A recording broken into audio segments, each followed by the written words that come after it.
বন্ধুরা, আমি আবার চলে এসেছি একটি দুর্দান্ত স্বাদের রেসিপি নিয়ে। এটা হচ্ছে দেশি হাঁস। হাঁসটাকে আমরা কেটে লোমগুলোকে ভালোভাবে তুলে তারপর আগুনে পুড়িয়ে নিয়েছি। এবার পিস পিস করে কেটে নেব। আপনারা আমার ভিডিওটি দেখতে থাকুন পরবর্তী প্রসেসগুলো। এই যে এখানে মাথা,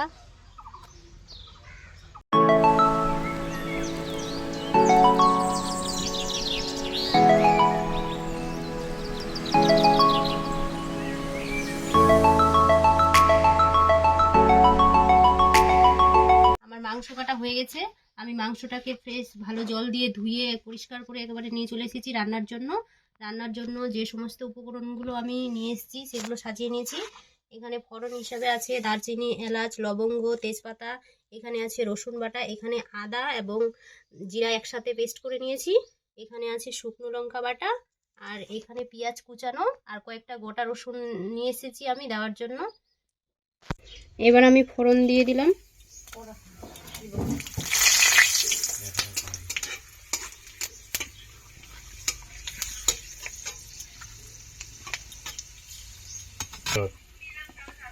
এবার কুচানো পেঁয়াজগুলো দিয়ে দিলাম।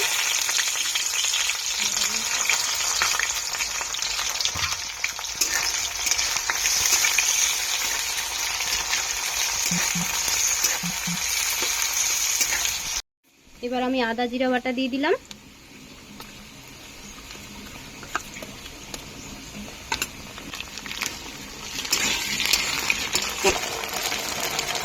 এবার আমি রসুন বাটা দিলাম।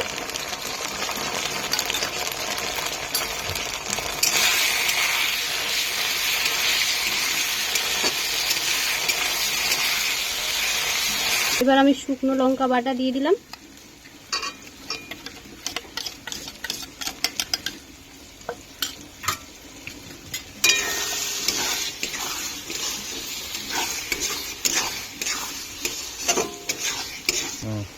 এবার আমি স্বাদ মতো লবণ দিয়ে দিলাম, পরিমাণ মতো হলুদ,